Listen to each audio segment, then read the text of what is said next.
It's time for another WrestlePlanet news update, as two released WWE superstars' next step has been revealed. A wrestler has made history by appearing on both a WWE and AEW show on the same night, and AEW signed two wrestlers to a full-time contract. All that and more coming up in today's video, but first, this week, the wrestling world has paid tribute to the late Paul Orndorff, who passed away at the age of 71 yesterday in Fayetteville, Georgia. The man, known to his fans as Mr. Wonderful, had been battling various health issues in recent years, including cancer and dementia, and his death was announced via Instagram by his son Travis. Many names from across the wrestling community have posted their thoughts on his passing, with a number of tributes pouring in, including WWE COO Triple H, who tweeted, "A WrestleMania main eventer, WWE Hall of Famer, and one of the industry's best bad guys. Our thoughts and sympathy are with his family at this difficult time." WWE Hall of Famer Edge posted his memories growing up as a fan watching wrestling, and recalled seeing Mr. Wonderful in Toronto, and he wrote, "Paul Orndorff was the first wrestler I hated and feared as a child. I was at the big event in Toronto. Changed my life. Years later, the morning before WrestleMania 21, I trained with him and Hulk. I was a little kid again. One of my fondest memories. Thank you for all of them, Paul." We'd be here all day if we read through all of them, but social media is filled with tributes from the likes of CM Punk, Charlotte Flair, Dutch Mantel, and many, many more. With that said, I'd like to send my thoughts to Paul's family and friends during this difficult time.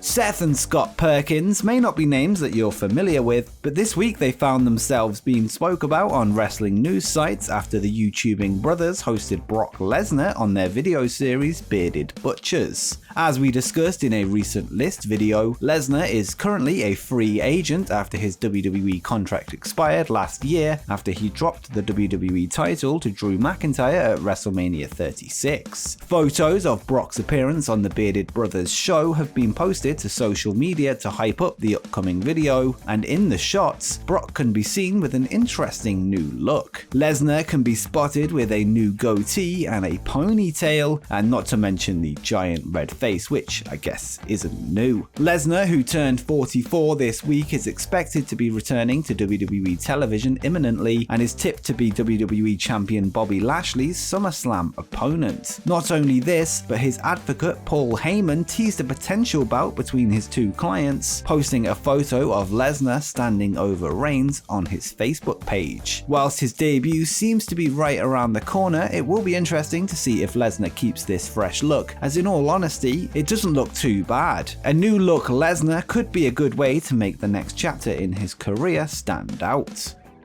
This week, GCW World Champion and wrestling's most feared man, Nick Gage, spoke to Busted Open Radio to discuss his upcoming title defense against Matt Cardona at the GCW Homecoming event on July 24th. The two are set to battle it out in Cardona's first ever death match. The man, formerly known as Zack Ryder, has jumped in at the deep end since his WWE release in April of last year, having worked for AEW, Impact Wrestling, and now GCW in the most dangerous match of his career. During his Busted Open Radio appearance, Gage told the hosts that he doesn't think Cardona knows what he's getting himself in for, comparing it to his infamous deathmatch with actor David Arquette, and said, "I think it might be like whoever that actor was, I forget his name already. I don't think he knows what he's getting himself into. And if he does, once he finds out and that glass hits him and he starts getting them cuts on his body, man, he's gonna find out real fast. Because that shit starts burning, and when you get that deep cut and starts bleeding, there's two ways. He can feel the fire and get into it, or he can get, oh shit, I might have effed up on this one." Gage vs Cardona is booked for July 24th at the GCW Homecoming event and will be available on Fight. If you fancy checking it out, feel free to use our Fight affiliate link in the description down below to help support the channel. And do you think Cardona has what it takes to overcome Nick Gage? Let me know in the comments down below. On the latest episode of the AEW Unrestricted podcast, Aubrey Edwards and Tony Schiavone interviewed Charlie Ramone, who works behind the scenes at All Elite Wrestling. AEW's Special Projects Manager is responsible for putting together cinematic matches as well as gathering props for the show. On the podcast, he revealed interesting scrapped plans for a mysterious giant egg to appear on AEW television, similar to the one that was teased leading up to WWF Survivor Series 1990, which contained the gobbledygooker. Charlie spoke of the plans and said, "As far as acquisitions, there's a lot that you haven't seen that I had to turn down. Probably one of the weirdest ones was the turkey for the Thanksgiving episode. Tony wanted a giant egg and a turkey. Because that was a little bit out of my scope and I had a lot of stuff to do, that got delegated to another group of people. And when that didn't get accomplished, I remember Tony sitting there talking to me saying, I was told this just couldn't happen. How on earth could it happen back in 1985, but it can't happen in 2019? Now, I believe he's got the date wrong there, as it was 1990, of course. I said, I got no clue. Thankfully, I didn't have to stay on that project. That would probably be one of the weirdest things that I have tried to make or acquire, a giant egg and turkey costume for someone to pop out of, like the gobbledygooker. The gobbledygooker's debut will go down in history as one of the cringiest debuts in recent times, and is the perfect example of everything wrong with WWF during that period. I have no idea why AEW would want to recreate this angle, but I think we can all be pleased that it wasn't able to take place. Next up, we have an update regarding the future of two recently released WWE superstars, starting with the man known as Buddy Murphy. Following his release on June 2nd, Murphy has been announced for an upcoming show at the ECW Arena in Philadelphia, where he will wrestle for the Battleground Championship Wrestling promotion on September 18th. He is scheduled to wrestle current FTW champion and AEW star Brian Cage in what is expected to be the main event. Chelsea Green, who was released on April 15th, has also revealed her next move, having showed up at this Sunday's Ring of Honor Best in the World event, having been announced as a competitor in the upcoming Women of Honor Championship tournament. Chelsea has since revealed that she asked WWE to cut her 90-day non-compete clause short, a request which was accepted. This opened up the opportunity to appear for Ring of Honor 1 week earlier than originally allowed, managing to make it to the pay-per-view.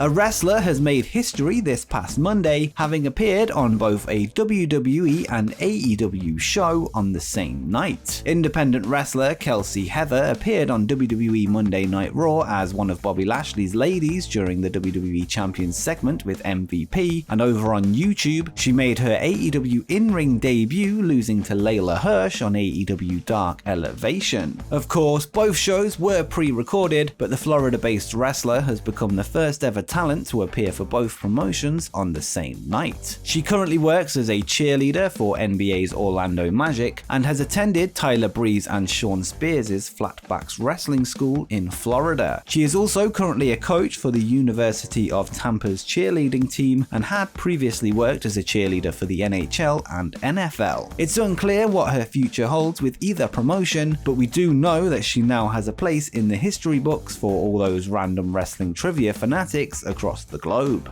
And quickly, just before we continue, make sure you scroll down and drop a like and subscribe with notifications turned on so you don't miss any upcoming wrestling content as we head towards 20,000 subscribers. But now that you've done that, let's get on with the rest of the video.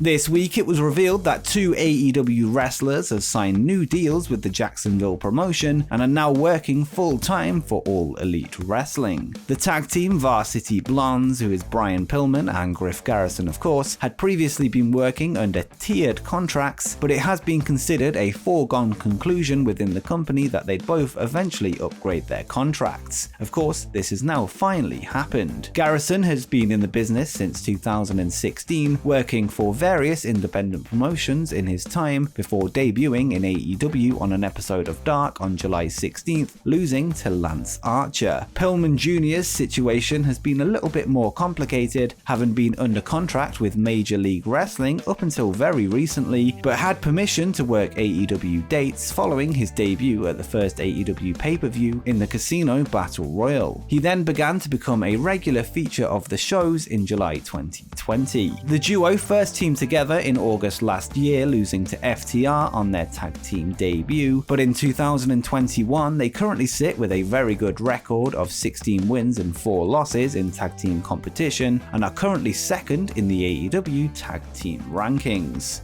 And before you go, why not check out my video where I rank the 10 best AEW debuts of all time.